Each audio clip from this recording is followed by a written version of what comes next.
Om Namo Bhagavate Vasudevaya. Om Namo Bhagavate Vasudevaya. Om Namo Bhagavate Vasudevaya. Welcome to today's reading from Brilliant as the Sun, a retelling of Srimad Bhagavatam Canto 5, the Universal Order. We'll be reading from chapter 13, the Forest of Material Enjoyment. Hukum karoti vachalam pangum langhaite girim yat kripatamam bhante Shri Guru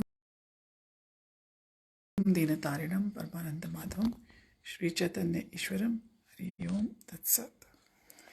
The soft snoring of the sleeping guards carried on the still night air. Rahugana glanced over at them, feeling a pang of guilt how callously he had treated them and his other servants. After Bharat's earlier rebuke, he had laid them all off for the night, telling them to rest. Bharat had really opened his eyes. His powerful words had deeply affected him, but now he realized how attached he was to material life. How could he get free? He said to Bharat, "Great Brahmin, please help me cut my attachment to the worldly enjoyment."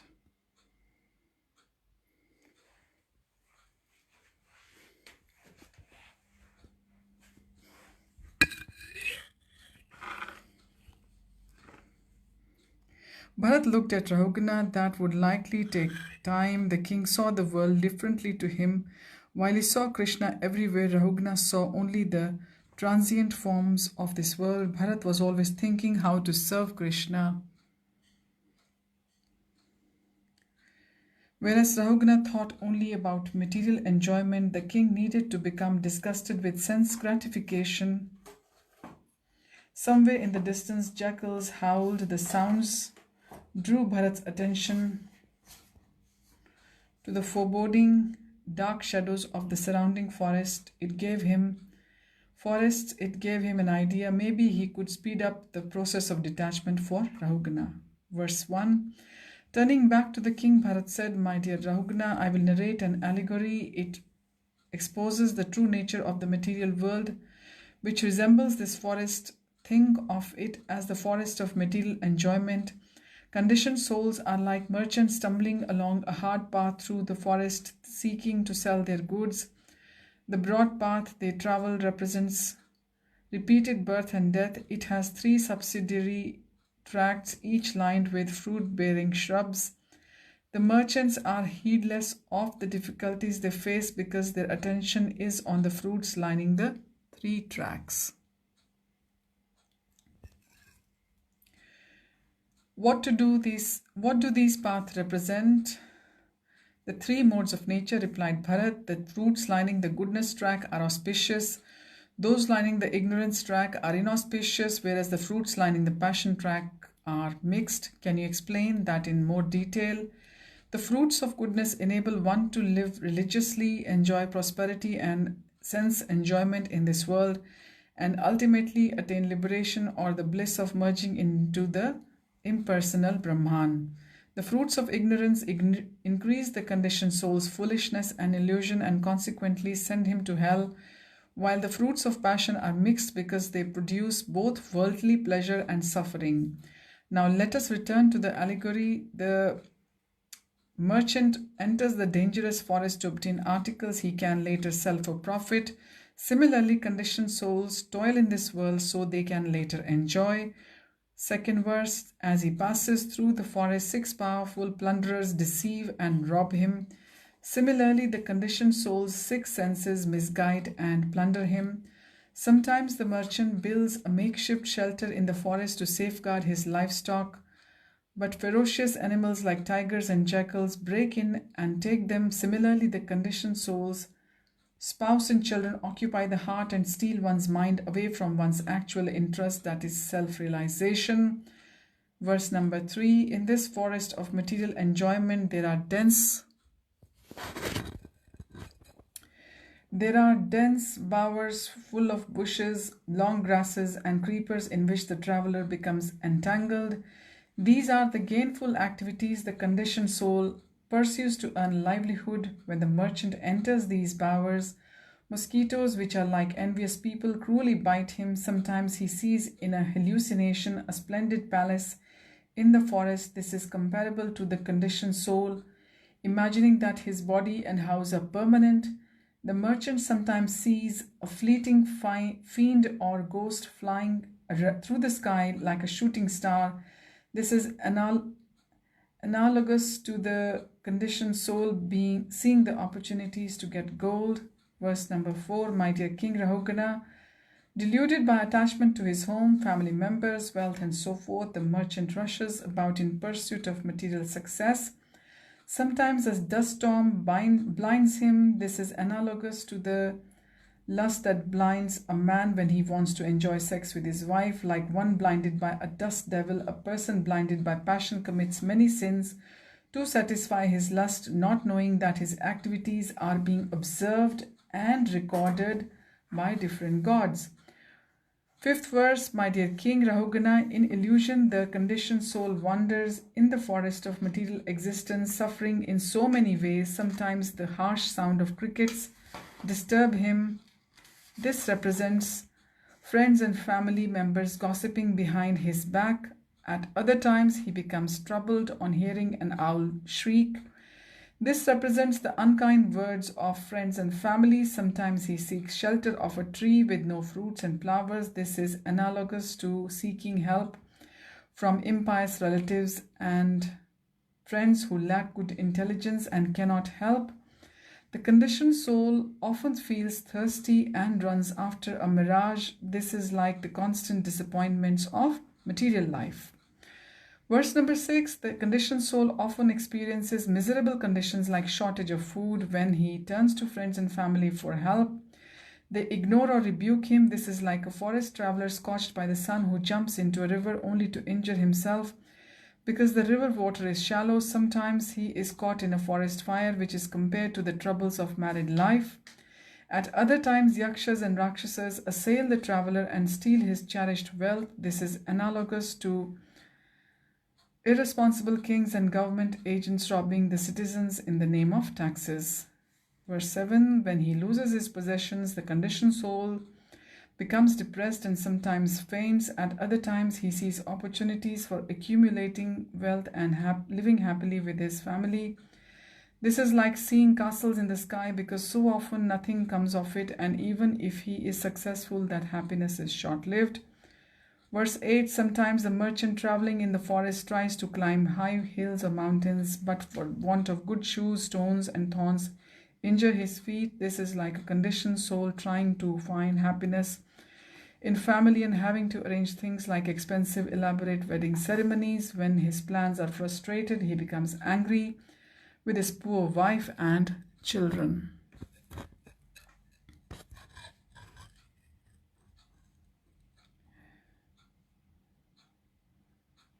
Verse 9, the conditioned soul traveling through the forest of material existence sometimes falls unconscious and a python swallows him. This is analogous to the unconscious of spiritual knowledge. Being unconscious of spiritual knowledge, at other times poisonous snakes bite him. Under the poison's influence, he becomes feverish and stumbles into a deep well with no hope of being rescued. This is analogous to poor discrimination, resulting in bad decisions, leading to hellish conditions of life which have no remedy. Verse 10, as merchants go into a forest seeking honeycombs, the conditioned soul seeks the honey of sex pleasure. Not satisfied with one's wife, they become debauched. Day after day, with great difficulty, they try to entice women whose relatives sometimes attack them. They may lure a woman with wealth, but then some other debauchee offers her more money and takes her away. Verse 11, sometimes the merchant struggles vainly to counteract miseries produced by extreme weather. This is like conditioned souls being afflicted by deceit and cheating of others and suffering the enmity this produces. Verse 12, traveling through the forest of material existence, the conditioned soul is sometimes poverty-stricken and becomes homeless. He then resorts to begging, and if that fails, he tries to borrow or steal from others and is disgraced. Verse 13, he suffers strained relationships because of monetary disagreements, but sometimes achieves temporary success and walks the path of progress with his wife. They work very hard, but still sometimes must endure poverty, disease, and other miseries, becoming embarrassed and almost dying. Verse 14 and 15, in this forest of material enjoyment, the conditioned soul sometimes grieves the loss of his parents and other times rejoices the birth of his children. Bharat shook his head sadly, looking at the pensive king. Thus I have briefly described the conditioned souls wandering in material existence. Although they crave happiness, they are frustrated. Despite this, life after life, the conditioned souls remain ignorant of how to escape from this forest. My dear king, do not let this illusion fool you. Many fighters, many mighty warriors like you have conquered other fighters, but in ignorance, thinking the land to be theirs, they too eventually die in battle. Although they were great heroes and heads of state, they could not take to the path of self-realization. Rahugana's brow furrowed. Are kings excluded from self-realization? No, but it is highly unlikely that a powerful and affluent man will take to the spiritual path. Why is that? Listen, and I shall explain by continuing my allegory. Sometimes the merchant in the forest of material existence enters groves of vines and creepers, desiring to hear the chirping of birds nested in them. These are like women's arms, and the chirping is their sweet voices. Then suddenly the merchant becomes afraid on hearing lions roar, foolishly seeks the shelter of cranes, herons, and vultures. What does this mean? Asked Rahugana. The lion's roar is imminent death. In old age, a king may become fearful of death. The cranes, herons, and vultures are different, cheating spiritualists from whom he may seek refuge. There are bogus monks, incarnations, and many other types of pretenders. Materially powerful people spend their life enjoying sex, and when they become afraid of impending death, they get cheated by these charlatans seeking their wealth or fame. Can a king ever meet a genuine transcendentalist? Verse 17. Yes. Sometime he understands he is being misled and will seek genuine teachers. However, he struggles to follow their instructions. Giving up their association, he returns to the company of monkeys. Monkeys, these are so-called renounced sadhus. Monkeys live naked in the forest and eat only nuts and fruits, but their aim in life is to enjoy sex. Similarly, there are those who outwardly pose themselves as renounced while interested in sex and intoxication, unable to follow the instructions of the genuine sadhu. Worldly men turn to these impostor monkey-like sadhus. Associating with such cheaters, he becomes like them and forgets that death is coming. Verse 18, lingering in the tree of family life, his only gain is sex, which afflicts him with all kinds of misery. Then he falls into a dark mountain cave and is fearful of the elephant at the back of the cave. He falls toward it and is only kept up by grasping hold of creepers. Rahugana said, "What is the cave and the elephant? Please explain everything to me." The cave represents incurable disease because of overindulgence in sex. The conditioned soul becomes subjected to these. The elephant, death, and the creepers are his karmic works.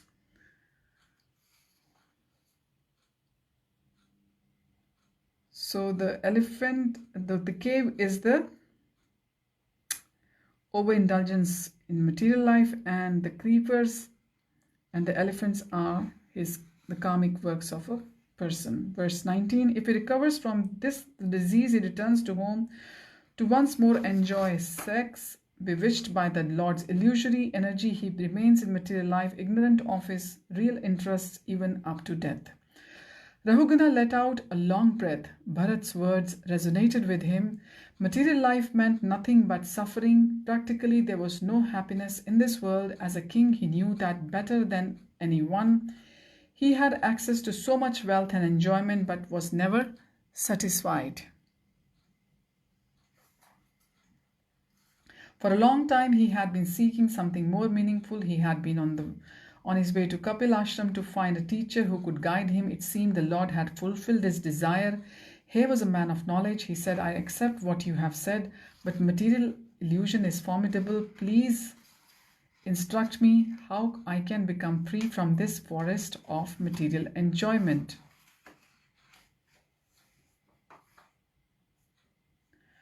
Verse 20, Bharat said, "Dear king, you are not spiritually strong enough to execute your kingly duties in Krishna consciousness. My advice is that you renounce your royal position, become a friend to all by giving up the rod of punishment, and take fully to spiritual practices.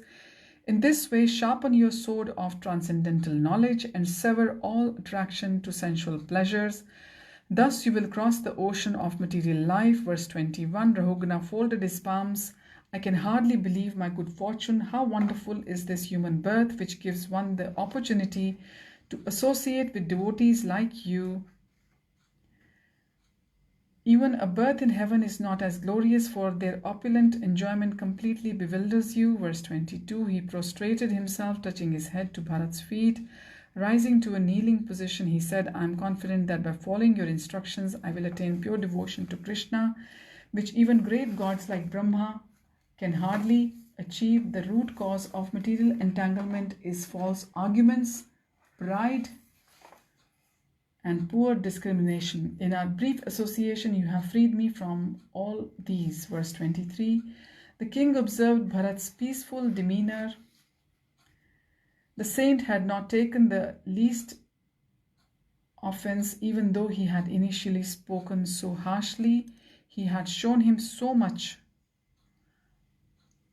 compassion. Bowing his head in remorse, Rahugana said, although I mistreated you, thinking you a palanquin carrier, you still mercifully enlightened me. If not for your kindness, I fear my destination would have been hellish. I offer my respects to all great souls who walk the earth disguised as avadhutas, and even as children, I pray that these great souls bless the royal dynasties who always offend them. Moonlight illuminated Parikshit's pensive expression. He too had arrogantly offended a Brahmin and consequently cursed to die in 7 days. He said King Rahugana was so fortunate, even though he offended Bharat by making him carry the palanquin. Bharat mercifully instructed him and he attained spiritual success. I am not so fortunate after offending sage Shamik. I am cursed to die by a snake's venomous bite, which hell will now be my lot. Shukadev said, do not lament, dear king. You are Uttara's son. Lord Krishna entered her womb to protect you. You then saw him. Now he is again saving you from the Brahmin's curse by sending me here to teach you the life-giving nectar of Srimad Bhagavatam. Therefore, do not lament. Verse 24, as for Rahugana and Bharat, because of having a material body, Bharat initially felt disturbed by Rahugana's attack, but he neglected those feelings and again became calm after Rahugana humbly submitted to him. Kind-hearted Bharat, being Krishna's devotee, agreed to instruct him in self-realization. Rahugana then sincerely begged for his forgiveness, and Bharat fully pardoned him before departing to wander the earth as before. Verse 25, by hearing from Bharat, Savira's king Rahugana gave up his false ego and achieved self-realization. Anyone who takes shelter of the servant of Krishna's servant is glorious, as he too shall get free of the bodily concept. Tears trickled down Parikshit's face. Krishna was so kind and his devotees were kinder still. He glanced at the sages crowding around. In the darkness he could not clearly see Medha Tithi or his fellow adherents of Karma Mimamsa. What had they made of the allegory? Many parts of it were hard to understand, as Bharat had not always explained his points. Verse 26, he turned back to Shukadev, O master, you are both a great devotee and sage. Therefore, you in the forest which depicts the 6 senses,